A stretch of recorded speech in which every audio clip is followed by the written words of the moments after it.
네, SK이노베이션과 CJ-CGV가 대규모 유상증자를 밝히면서 주가 하락을 겪었지만 열흘 정도가 지난 지금은 사뭇 대조된 흐름을 보이고 있죠. SK이노베이션은 최저가까지 떨어진 낙폭을 어느 정도 메우고 있는 상황이고요. 반면 CJ그룹주는 낙폭을 키우고만 있습니다. 잠시 뒤에 주가 분석 들어보도록 하고요. 먼저 첫 번째 종목으로 다산네트워크스 보도록 하겠습니다. 우크라이나 재건 관련해서 기대감이 깃드는 종목이죠. 윤석열 대통령의 이벤트 있습니다. 이러한 이벤트들을 계기로 해서 우크라이나 재건 사업에도 참여할 거라는 기대감이죠. 주가 점프할 수 있을까요? 다산네트워크스는 나뉘어졌습니다.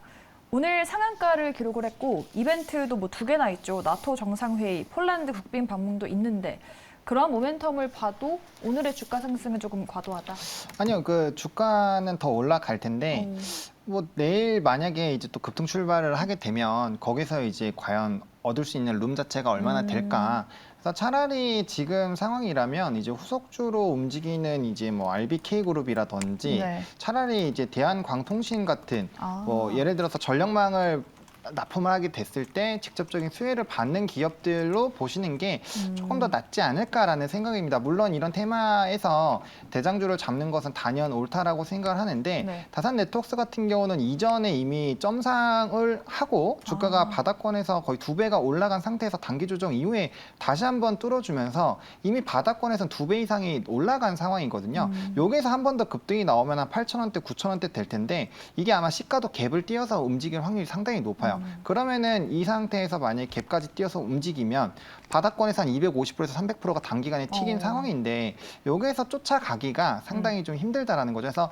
뭐 재건주들이 안 간다라는 의미가 아니라 재건주들이 가겠지만 이런 상황이라면 차라리 좀 이 다산네트워크스에서의 좀 수혜를 받을 수 있는 뭐 그런 종목군들로 보시는 게 조금 더 매력적이지 않을까. 그리고 이제 만약에 뭐 단기적으로 수급이 만약에 뭐 스레드라든지 뭐 기타 새로운 또 테마가 생기면 네. 그쪽으로 분명 차익 나오고 단기주 또 옮길 수가 있거든요. 만약에 그런 이슈가 생기더라도 좀 이런 하락폭을 맞는 그 퍼센티지 자체도 조금 줄고 빠르게 대응을 할 수 있기 때문에 저는 지금 상황이라면 그런 식으로 이쪽을 보시는 게 맞지 않을까. 아니면 앞서 말씀드린 대로 차라리 지금 오늘 전력망이 갔기 때문에 뭐 이제 모듈러 관련된 종목군들로 아예 또 보시는 것도 방법이 되지 않을까 싶어서 지금 이 종목보다는 재건도 중에서 다른 걸 보자라고 말씀을 드리겠습니다. 네, 주가 위치적으로 부담이 있기도 하고 차라리 다른 종목이나 다른 테마를 대안으로 보자라고 말씀해 주셨습니다. 다산네트워크스 짚어봤고요. 다음은 CJ 보도록 하죠. CGV의 후폭풍이 이어지고 있습니다. 유증 발표뿐만 아니라 2분기 실적 부진 전망이 주가를 짓누르고 있는데요. 이 그룹 부진의 고리를 과연 끊어낼 수 있을까요? 두 분 다 끊어낼 수 없을 것이다. 정말 끊어낼 수 없는 걸까요? 물론 실적도 부진하다고 하네요. 간단합니다. 지금 사야 될 이유가 없어요. 그게 가장 큰 문제인 거죠. 그러니까 SK증권에서는 매수를 제시하면서 목표가는 대폭 하향했더라고요. 그렇죠. 그럴 수밖에 없죠. 요새 안 좋은 리포트 낼 때 욕 먹거든요. 그렇기 때문에 이렇게 조절 좀 해야 돼요. 네. 수위를 조절 어쩔 수가 투자에게는 없어요. 매수로 하지만. 어쩔 수가 없어요. 그래서 그런 건 좀 이해를 해줘야 됩니다. 네.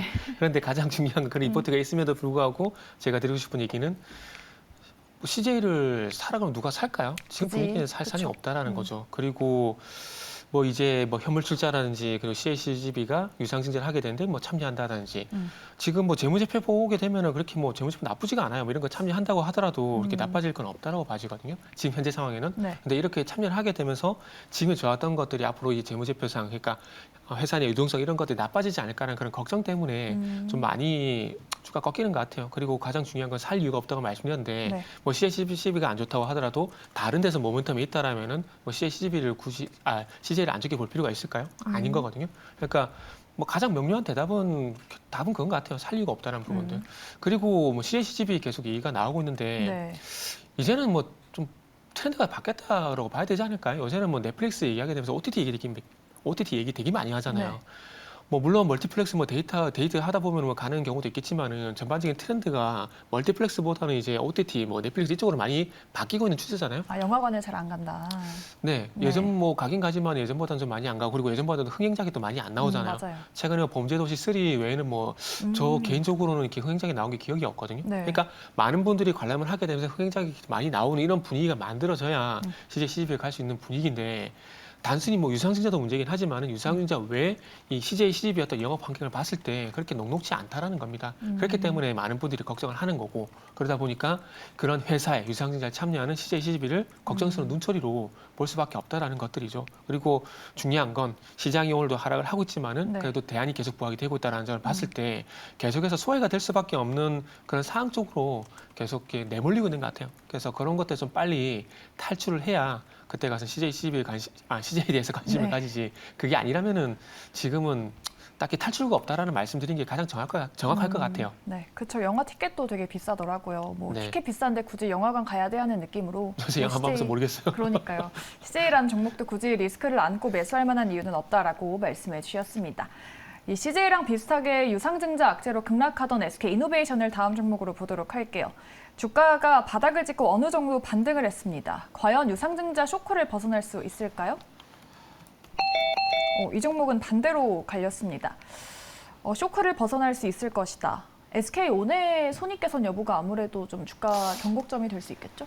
네, 저 일단 그 부분입니다. 사실상 좀 이런 유상증자에 대한 발표에 대한 뭐 약간의 뭐 질문들이 있었고 네. 거기에 따른 답변이 사실상 그렇게 막 매끄럽지는 않습니다. 뭐 관련된 리포트도 나와 있는 상황인데 네. 뭐 그렇게 좀 긍정적이진 않지만 어쨌든 이 SK이노베이션의 유상증자의 이 내용을 보시면 채무상환금과 이제 시설자금이 거의 절반이라고 보시면 될 것 같거든요. 그래서 뭐 타 법인 증권의 취득 자금도 있긴 하지만 어쨌든 간에 시설자금이 있다라는 부분들에서 그나마 조금 위안을 좀 갖고 있다라고 보시면 좋을 것 같고 이제 SK온에 대한 2분기부터 좀 실적에 대한 개선 기대감들이 상당히 나와주고 있는 상황이었잖아요. 네. 그래서 그것이 약간의 좀 터닝 포인트는 좀 될 수 있지 않을까라고 보고 있고 뭐 사실상 주가가 더 밀릴 수는 있는 상황이지만 지금 어쨌든 간에 바닥을 치고 그래도 약간 좀 벗어나려고 노력을 하고 있는 상황이거든요. 그래서 이런 상황이라면 조금은 뭐 시간은 걸리겠지만 네. 이 종목을 아예 뭐 소외시킬 필요는 없지 않을까라고 보고 있습니다. 그래서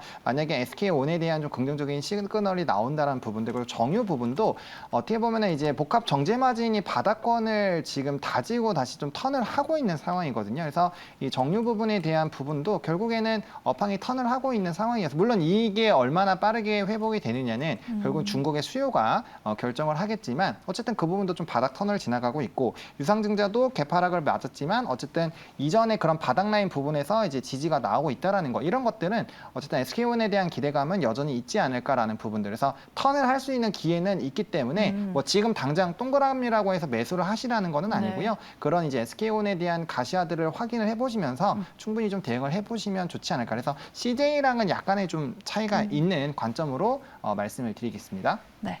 종목 yes or no 분석 들어봤고요. 공략주도 알아보도록 하죠. 리뷰가 싫다고 하신 당신 하지만 수익이 잘 나고 있습니다.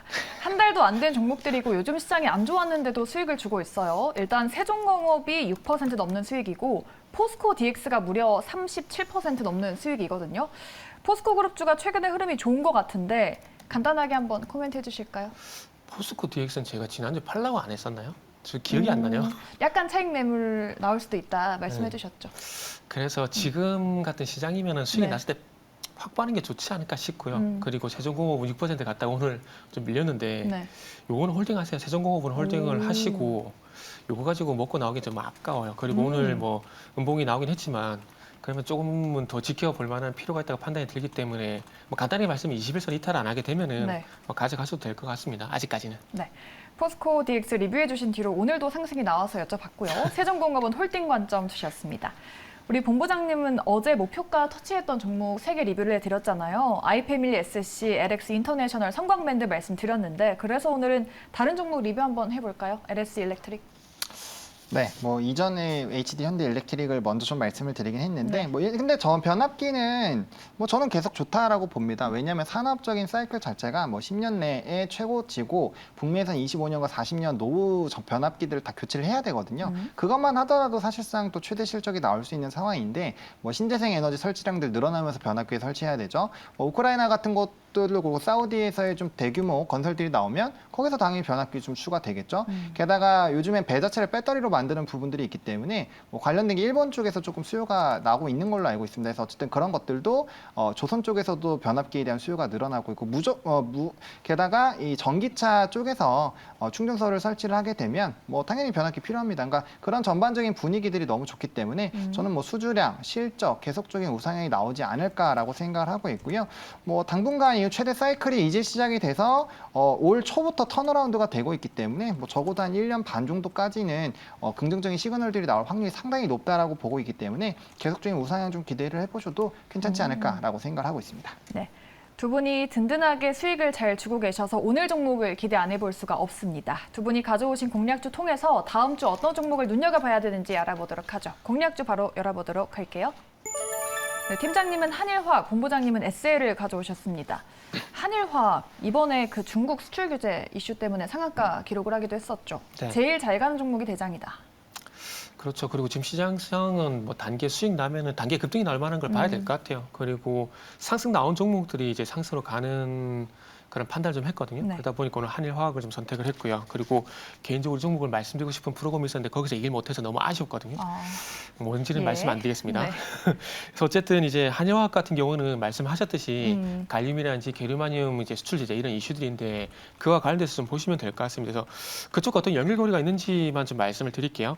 어쨌든 이제 뭐 중국에서 갈륨, 게르마늄에 이어가지고 뭐 텅스텐, 흑연, 이제 뭐 히토르까지 뭐 제재 가능성에 대한 얘기가 나오는 상황들인데 이 갈륨 같은 경우 반도체 어떤 연관성이 있냐면은 그 우리가 트랜지스터를 그냥 통칭하게 반도체라 그러잖아요. 네. 그래서 이 반도체를 만들 때 규소에다가 이 갈륨을 첨가를 합니다. 그래서 그런 연관성이 있기 때문에 반도체 섹터에 영향을 좀 받고 있다고 보시면 되거든요. 여기 있는데 근데 이 중요한 건 갈륨 게르마늄이 아연을 재련하는 과정에서 이게 부산물로 나옵니다. 그러다 보니까 이제 최근에 와서 아연이라는 이런 종목들이 부각을 받는 이유가 그런 이유라 좀 보시면 될 것 같아요. 그런데 그러다 보니까 지금 이제 유럽 쪽의 최대 아연 기업인 그 니르스타라는 기업이 있어요. 이 회사가 지금 기존에 있는 아연 그 설비를 이제 게르마늄이란지 갈륨 생산 시설로 설치를 이제 검토를 하고 있다는 얘기를 하고 있어요. 그래서 만약에 완공이 되게 되면은 미국 같은 경우는 한 80% 여기서 공급이 이제 받는 게 가능해지는 그런 상황들이거든요. 그래서 아마 진행할 가능성이 상당히 높은데 이렇게 된다라면 또 어떻게 되면 또 아연 값이 또 들썩일 가능성이 상당히 높다라는 겁니다. 그렇기 때문에 아연 관련주를 봐야 되는데 어찌 보면 한일화학 같은 경우는 이제 아연괴 그러니까 골드바처럼 아연바를 가져와 가지고 이걸 산소 아연 화합물로 산화를 시켜 가지고 산화 아연을 만듭니다. 그러다 보니까 산화 아연을 제조를 하기 때문에 이런 연결고리 때문에 아연과 연관성이 있는 종목이라고 보시면 될 것 같아요. 그러다 보니까 이게 어쩌다 보니까 게르마늄 단연줄이 이런 이유 때문에 됐다고 좀 보시면 될 것 같아요. 그래서 이런 연유를 해가지고 가져왔고 그리고 미국과 중국이 지금 장군목은 주고받고 있거든요. 이게 단기간에 끝은 안 날 것 같아요. 그렇기 때문에 한 번 더 보시면 좋을 것 같다는 판단이 들고 월요일 날 시초가에 매수를 해가지고 만약에 한번 10% 이상 수익이 난다. 그러면 무조건 팔고 나오십시오. 그냥 단기 수익이 잘 났다 생각을 하시고 그래서 목표 같은 경우는 일단 34,000 잡았거든요. 그래서 어쨌든 뭐 최대한 수익이 나게 되면은 수익을 좀 확보를 하시고 손절가는 26,000원 제시하도록 하겠습니다. 네, 좋습니다. 정고점 부근이 34,000원 목표가 제시해 주셨습니다. 한일화학 알아봤고요. 우리 본부장님은 SL 핫한 자동차 부품주 완전 신고가 기록하고 있지만 여기서 승부를 보시겠다. 네, 뭐 성우 하이텍으로도 승부를 봤고요. SL도 충분히 좀 우상향이 나올 수 있을 것 같습니다. 뭐 화신이나 기타 종목 대비했을 때 좀 잘 못 올랐고 최근에 이제 자동차 종목군들의 성우 하이텍도 그렇고 서현이어도 그렇고 전고점을 딱 돌파하는 그 시점에서 대량 거래량물 동반 악등이 나오고 있거든요. 그래서 충분히 SL도 그 흐름이 나타날 수 있지 않을까라고 보고 있고 뭐 GM 요번에 출하량 많이 늘었는데 GM향 매출이 좀 상당히 기대가 된다라는 점 1분기 실적 굉장히 좋았죠. 그리고 Q단이 좋아지기 때문에 뭐 당연히 뭐 SL도 당연히 좋아질 겁니다. 램프 쪽에서는 또 독보적인 질을 가지고 있기 때문에 그래서 그런 부분에서 상당히 좀 매력적으로 있다라고 보시면 좋을 것 같고 일단 GM 쪽 뭐 대형 픽업 트랙이라든지 이런 기대감들도 추가적으로 있다라고 좀 정리를 드리겠습니다. 네, 좋습니다. 목표가는 어느 정도로 보고 계실까요? 목표가는 48,000원 보고 있어요. 여기서 뭐 한 20%는 최소 좀 급등이 가능하지 않을까라고 보고 있고요. 손절 라인만 좀 32,000원 잘 지켜주시면 괜찮지 않을까 싶습니다. 네, SL과 한일화학 기대해 보도록 하겠고요. 두 분의 공략주 다음 주 흐름도 눈여겨보도록 하죠. 두 분은 여기서 보내드리도록 할까요? 지금까지 정태근 팀장 그리고 하창환 본부장과 함께했습니다. 오늘 말씀 고맙습니다. 네, 감사합니다.